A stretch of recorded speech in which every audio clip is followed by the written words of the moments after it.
Yes, good morning बच्चों। देखिए बेटा, अभी तक हमने क्या पढ़ा था? अम्ल क्षार के सामान्य गुण पढ़े थे ना। और अब हम क्या पढ़ेंगे? अम्ल क्षार और लवण के उपयोग पढ़ेंगे। क्या पढ़ेंगे बेटा? अपन उपयोग पढ़ेंगे। देखिए, पहला क्या है? वैसे आपको पता है कि अम्ल क्या होता है, क्षार क्या होता है और लवण क्या होता है। अभी हमने पढ़ा था ना पहले, इसलिए। तो देखिए बेटा, क्या है, दैनिक जीवन में अम्ल क्षार व लवण के व्यापक उपयोग हैं। अब यहाँ से आपको लिखना है कि खनिज अम्ल, देखो क्वेश्चन बनेगा, खनिज अम्ल किसे कहते हैं? तो कौन कौन से होते हैं खनिज अम्ल? H2SO4 मतलब सल्फ्यूरिक अम्ल, HCl मतलब कि हाइड्रोक्लोरिक अम्ल, HNO3 मतलब कि नाइट्रिक अम्ल। तो इसका नाम क्या होगा? सल्फ्यूरिक अम्ल, हाइड्रोक्लोरिक अम्ल और नाइट्रिक अम्ल को क्या कहा जाता है? खनिज अम्ल कहा जाता है, क्योंकि हम इन्हें खनिजों से प्राप्त करते हैं, इसलिए कहा जाता है। जबकि पौधों व जंतुओं में प्राकृतिक रूप से पाए जाने वाले अम्लों को कार्बनिक अम्ल कहते हैं। क्या कहते हैं? कार्बनिक अम्ल। तो कार्बनिक अम्ल किसे बोलेंगे? वे अम्ल जो प्राकृतिक रूप से पौधों और जंतुओं से प्राप्त होते हैं, क्या कहलाते हैं? कार्बनिक अम्ल कहलाते हैं। आ गई समझ में? कार्बनिक अम्ल किसे कहते हैं? तो वे अम्ल जो पौधे और जंतुओं में प्राकृतिक रूप से पाए जाते हैं, उन्हें क्या कहा जाता है? कार्बनिक अम्ल कहा जाता है। उदाहरण में जैसे कौन सा आ जाएगा? सिट्रिक अम्ल किस में पाया जाता है? नींबू में। किस में पाया जाता है? नींबू में। फिर है टार्टरिक अम्ल। टार्टरिक अम्ल किस में पाया जाता है? अरे, टार्टरिक अम्ल का ही तो वही आहा, बड़ा टेस्टी कौन? अरे, टिकिया वाला पानी खाते हो ना, पानी पूरी। यस, तो वो टार्टरिक अम्ल मतलब टार्टरिक अम्ल किस में पाया जाता है? इमली में पाया जाता है। ठीक है। एसिटिक अम्ल विनेगर में पाया जाता है।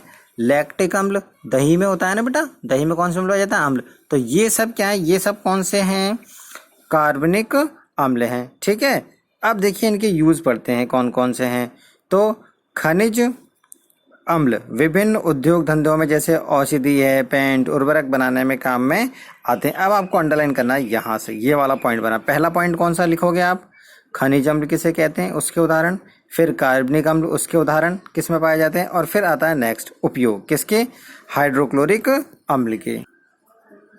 देखिए, हाइड्रोक्लोरिक अम्ल का उपयोग किसमें? अनेक उद्योगों में किया जाता है। बॉयलर्स को अंदर से साफ करने में किया जाता है। सिंक व सैनिटरी मतलब साफ सफाई को, जो सैनिटरी जो होते हैं, ये लेट बाथ होते हैं ना, इनको भी क्लियर करने में, है ना, साफ करने में अम्ल को विशेष रूप से काम में लिया जाता है। ये तो किसकी बात हो गई? हाइड्रोक्लोरिक अम्ल की उपयोग हो गए। ठीक है। फिर आता है नाइट्रिक अम्ल। कौन सा है? नाइट्रिक अम्ल। पहला कौन सा पढ़ा था? हाइड्रोक्लोरिक अम्ल। कौन सा है? ये खनिज अम्ल है। दूसरा खनिज अम्ल कौन सा है? नाइट्रिक अम्ल है। किस में बनाने का काम लिया था? उर्वरक बनाने में, मतलब खाद बनाते हैं ना, उर्वरक, फर्टिलाइजर्स, है ना, यूरिया और ये, इनके बनाने में। चांदी व सोना के गहनों को साफ करने में भी काम में आता है। अब मोस्ट इम्पोर्टेंट लाइन है यहाँ से जो हमें याद करनी है कि 1 भाग नाइट्रिक अम्ल का मतलब HNO3 का, व 3 भाग HCl के मतलब कि हाइड्रोक्लोरिक अम्ल को मिलाने पर अम्लराज बनता है। इसे इंग्लिश में याद रखना है एक्वा रेजिया। क्या कहा जाता है इसे? एक्वा रेजिया या अम्ल राज। दोनों में अंतर है, एक तो है अम्लराज और एक है अम्लों का राजा। अम्लों का राजा तो है सल्फ्यूरिक अम्ल मतलब H2SO4, और अम्लराज क्या है? तो 3 भाग तो किसके हो जाएंगे? HCl के, और 1 भाग किसका हो जाएगा? HNO3 का, मतलब 25% तो HNO3 और 75% क्या आ जाएगा? HCl। तो इन दोनों का जो ताज़ा मिक्सचर होगा वो क्या कहलाएगा? एक्वा रेजिया या अम्लराज कहलाता है। जो अत्यंत महत्वपूर्ण यौगिक है, ये क्या काम आता है? पहला, किसको विलय कर देता है? सोने जैसी, कौन सी? सोने, चांदी, ये धातु है, इनको पिघलाने की क्षमता रखता है। ठीक है ना, ये इसलिए इंपॉर्टेंट है, इसे याद रखना बेटा। कौन सा? एक तो ये वाला अम्ल राज किसे कहते हैं। ठीक है ना। अब देखिए सल्फ्यूरिक अम्ल। अब ये तो बात हो गई किसकी? नाइट्रिक अम्ल की बात हो गई। अब हम बात करते हैं सल्फ्यूरिक अम्ल की। किसकी बात करते हैं अब अपन?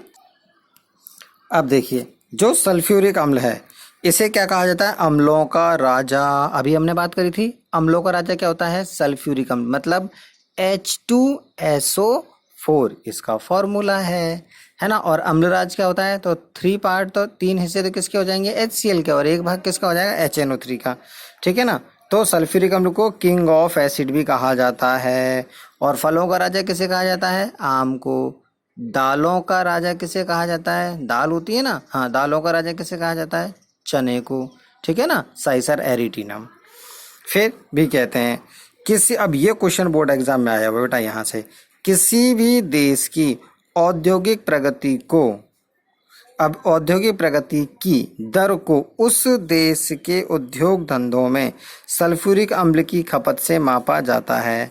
तो कौन सा देश कितना ज़्यादा विकासशील है या विकसित होगा, ये किस पर निर्भर करेगा, कि जो देश सबसे ज़्यादा मात्रा में किसका अवशोषण करेगा, H2SO4 को ग्रहण करेगा, है ना, काम में लेगा, उसी के पास सबसे ज़्यादा इंडस्ट्री होंगी, और जिसके पास सबसे ज़्यादा इंडस्ट्री होंगी, कल कारखाने होंगे, है ना, औद्योगिक क्षेत्र होगा, वो सबसे ज़्यादा डेवलप होगा, ठीक है ना, विकसित होगा।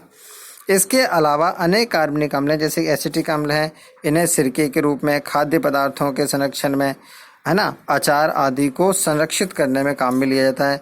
लकड़ी के फर्नीचर आदि को साफ करने में काम में लिया जाता है। किसे काम में लिया जाता है भाई, यही अपना कौन, यही कौन है, एसिटिक अम्ल, जो सिरके में पाया जाता है, ठीक है बेटा।